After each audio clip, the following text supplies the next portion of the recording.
नमस्ते सर। नमस्ते। आज department of practice of medicine की तरफ से सेमिनार में आज का मेरा टॉपिक है जापानीज इंसेफेलाइटिस।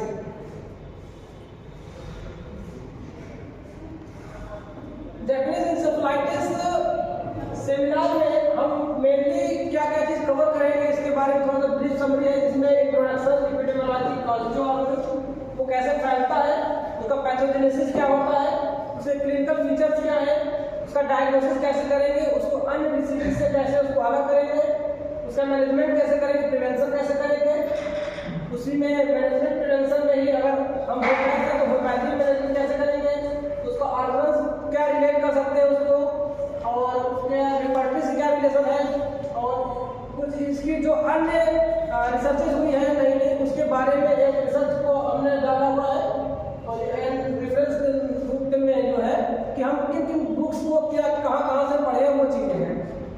तो हम शुरू करते हैं। जापानीज इंसेफेलाइटिस जो होता है ये एक प्रकार का वायरल डिसीज है जो कि जापानीज बी इंसेफेलाइटिस वायरस से फैलता है, और यह एक प्रकार का आर्थ्रोपोड बॉर्न वायरस है जो कि आर्थ्रोपोड से होता है।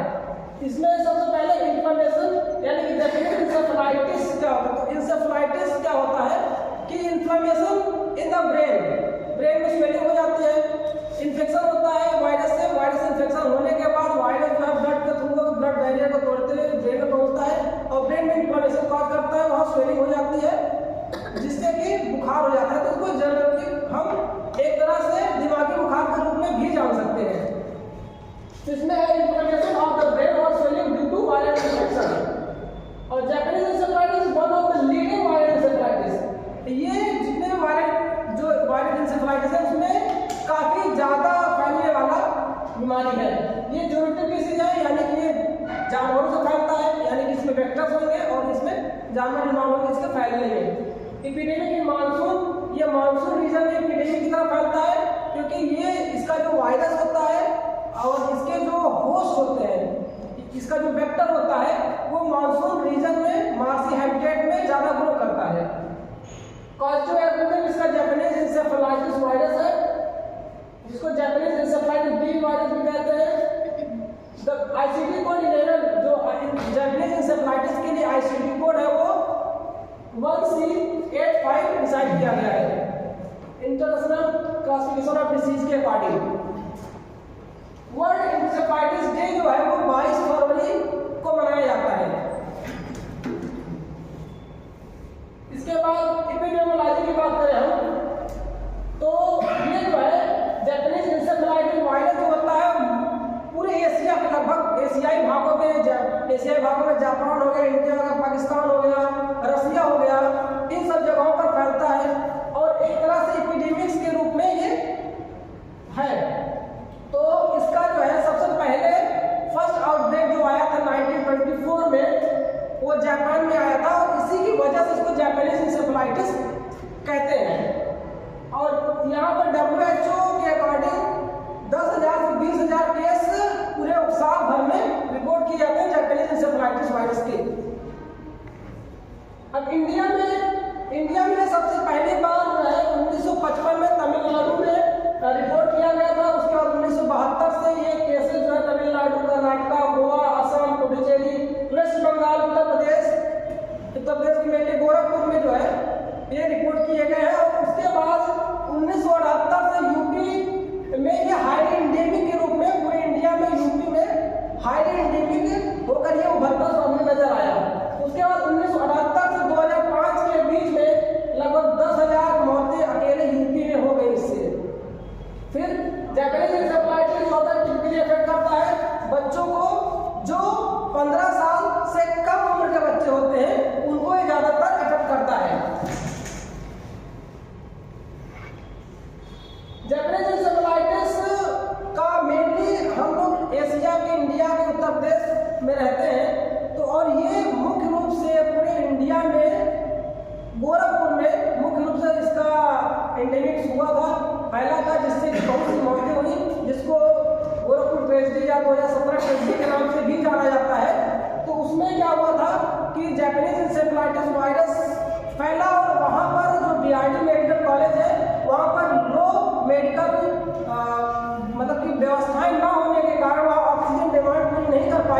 जिससे कि बहुत से बच्चों की मौतें हो गई,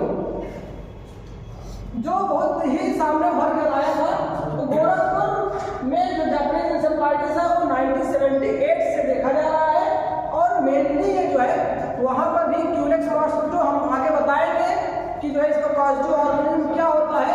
तो जापानीज इंसेफेलाइटिस जो हुआ था गोरखपुर में, वो भी मेनली क्यूलेक्स मॉस्किटो की वजह से हुआ था। और 1978 से 2004 तक थाउजेंड्स ऑफ चिल्ड्रन डेथ कर गए थे, साल भर के अंदर हजारों बच्चे मर गए थे।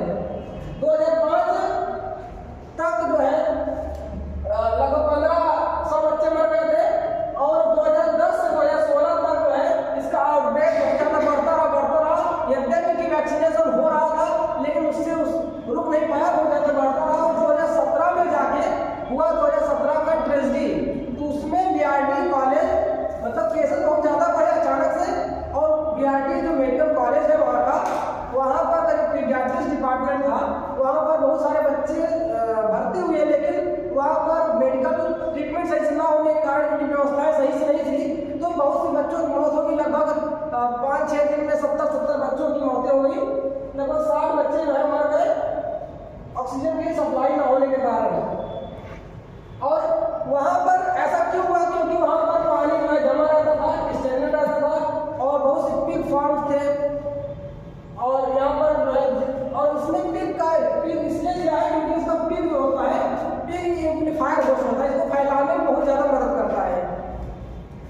वैक्सीनेशन सही से कवर नहीं कर पाए तो वहाँ पर बहुत से बच्चे जो है अनप्रोटेक्टेड रह गए थे, और मैलन्यूट्रिशन और पुअर हेल्थ था, वीक इम्यून सिस्टम था, जिससे कि सब बच्चों की डेथ हो गई।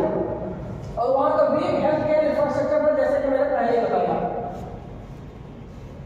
इसके पहले करके एक वीडियो चला था नीचे और होगा EPSC डॉक्यूमेंट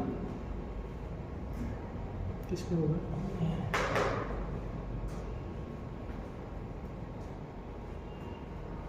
अब एक वीडियो के माध्यम से आपको दिखाना चाहते हैं कि ये उस समय का हिंदुस्तान टाइम्स का report. Cases of Japanese encephalitis, a mosquito-borne viral infection of the brain, are reported from many parts of India. It is highly endemic in many parts of eastern Uttar Pradesh. Gorakhpur is a nodal point not because there are many cases in the district, but because it houses the only tertiary care center with 100 beds dedicated to treating Japanese encephalitis. It is a misconception that the Japanese encephalitis vaccine will eradicate the disease in a short span of time. The efficacy of the vaccine is between 85 to 90%. While vaccination is critical, at the heart of UP's crisis is lack of infrastructure, unclear data on disease burden, and lack of access to clean water and toilets. In March 2017, the state government launched a Japanese encephalitis vaccination drive in 38 districts, but it was not supplemented with access to clean water and sanitation. Over the years, there have been many cases in the area which are clinically different from one another. Japanese encephalitis is one kind of encephalitis which falls under a spectrum of diseases called acute encephalitis syndrome or AES. Doctors in endemic regions in Uttar Pradesh have found cases with similar symptoms but without the virus, leading to some debate over the cause of the disease. While public health experts have found a difference in case definitions across the eastern districts of Uttar Pradesh, this is something the Indian scientific community is still trying to understand. Specific research on this has not been supported by the government so far, despite decades of annual outbreaks. Due to lack of research, the Uttar Pradesh government gets their burden of disease data from hospitals, essentially leaving out cases that do not come into public health facilities. This results in wrong forecasts. Due to the lack of reliable data and research, Uttar Pradesh's budget policy intervention to curb Japanese encephalitis cases has failed for decades.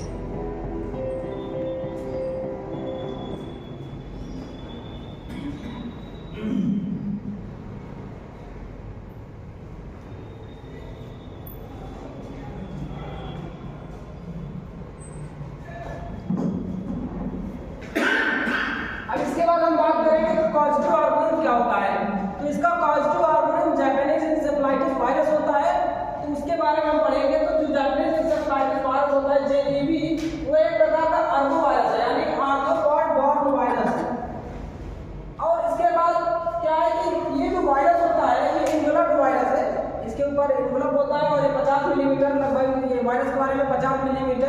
इसका diameter होता है और इसके अंदर जो genome होता है वो SSRNA होता है। और इसका अगर हम की बात करें तो फैमिली इसकी फ्लेविविरिडी है, जीनस इसका फ्लेविवायरस है।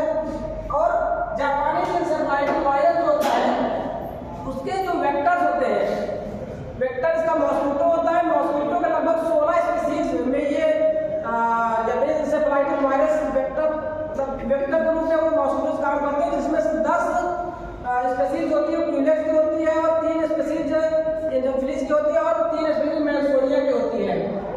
इंडिया में मोस्टली 3 स्पीसीज है क्यूलेक्स के, जिनसे इंडिया में फैलता है क्यूलेक्स विष्णुई, क्यूलेक्स ट्राइकोनिकस, क्यूलेक्स स्यूडोविष्णुई। अब ट्रांसमिशन कैसे होता है इसका जापानी एन्सेफेलाइटिस वायरस का? तो सबसे पहले क्या होता है इसके बारे में हम जान लेते हैं कि नेचुरली ये होता है वेटिंग बर्ड्स में पाया जाता है। वेटिंग बर्ड्स का मतलब ये वेटिंग बर्ड्स होते हैं वो पानी में रहते हैं, छिछले पानी में रहते हैं। और हिरोज और आर्किड मतलब बगुले होते हैं, ये एक तरह से माइग्रेटरी बर्ड्स भी होते हैं, लेकिन मेनली हिरोज एंड आर्किड होते हैं, ये नाम है बगुलों का। तो इनमें ये पाया जाता है इनके अंदर। अब इनमें पाया जाता है और इसका वेक्टर जो होता है मॉस्किटो होता है और मोस्टली जो होता है मेनली क्यूलेक्स मॉस्किटो से ये फैलता है। और इसका एम्प्लीफायर होस्ट पिग होता है। पिग एम्प्लीफायर होस्ट इसलिए होता है क्योंकि वहां पर वो जो जापानी एन्सेफेलाइटिस वायरस एक्सपोनेंशियली ग्रो करता है। ह्यूमन इसका डेड इन होस्ट होता है, यानी कि वहां पर जब ह्यूमंस में ये पहुंच जाता है जापानीज एन्सेफेलाइटिस वायरस, तो वहां से वो दूसरे में ट्रांसफर नहीं होता है। बीमार करेगा या तो मनुष्य मरेगा, मतलब उसका ट्रांसमिशन उसके बाद नहीं होगा। Vector mosquito breed in water pool and flooded rice field depending in monsoon season. और ये जो वेक्टर मॉस्किटो होता है ये क्या होता है कि मार्सी हैबिटेट में जहाँ धान की खेती होती है, धान की खेतों में पानी ज़्यादा चाहिए होता है, वहाँ पानी भरा होता है तो वहाँ ये ज़्यादा ग्रो करते हैं और वाटर पूल्स में ग्रो करते हैं। तो मोस्टली हम ये कह सकते हैं कि एक तरह से ये साफ जल में उगते हैं, लेकिन मतलब जो मार्सी हैबिटेट होता है उसमें पूरा साफ तो नहीं होता है, लेकिन हम ये कह सकते हैं कि प्योरली गंदे पानी में नहीं होते हैं। प्योरली गंदे पानी में मलेरिया वाले मच्छर हैं। Bite mainly during evening and night. और ये मॉस्किटो जो होते हैं वो रात में या शाम को काटते हैं क्योंकि ये नॉक्टर्नल होते हैं। Male more affected than female 1.2 to 1.5:1 का रेशियो में है, जबकि मतलब चिल्ड्रन तो सब ज्यादा अफेक्ट होते ही होते हैं, उसमें बताने की जरूरत नहीं। लेकिन अगर मेल और फीमेल की बात करेंगे तो मेल ज्यादा इफेक्टेड होते हैं।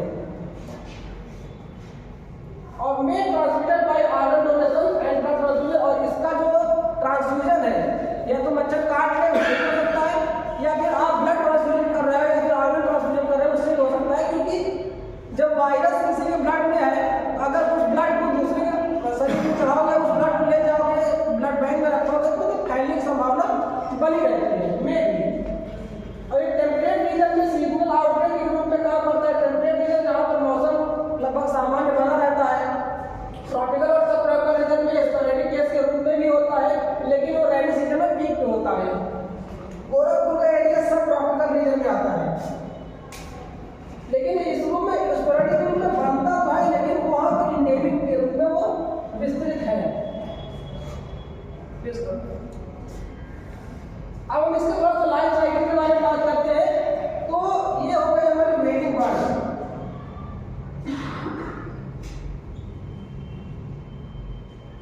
हम सामान्यतः बगुलों के बारे में सोच सकते हैं, आर्किड और हीरोज मतलब बगुला ही होता है। तो ये बगुला था, इसके अंदर जापानीज एन्सेफेलाइटिस वायरस है। अब ये मच्छर आया क्यूलेक्स, इसको काट लिया। और जब काट लिया तो मच्छर के अंदर जो है वो जापानीज एन्सेफेलाइटिस वायरस घुस गया, इसके अंदर घुस गया। अब ये जो मॉस्किटो है ये अगर जाके ह्यूमन को काट लेता है, बाइट कर लेता है, तो इसके अंदर भी चला जाएगा वायरस।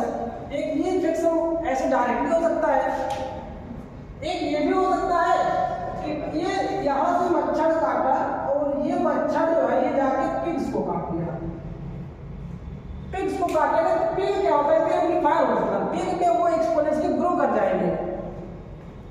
इसने काटा तो इसके अंदर 2 वायरस आए, तो यहाँ पर जाएंगे तो इसके अंदर ग्रो करेगा और हजारों वायरस हो जाएंगे। फिर यहाँ से 1000 मच्छर आए काटेंगे और काउंटिंग चल जाएंगे, इसलिए इसको एम्पलीफायर होस्ट कहा जाता है। अब यहाँ से जब मच्छर इसको काट करके मच्छर जाए मनुष्य को काटेंगे तो इनको जो है डिसीज होगा, जबकि इसको कुछ नहीं होगा, इसको नहीं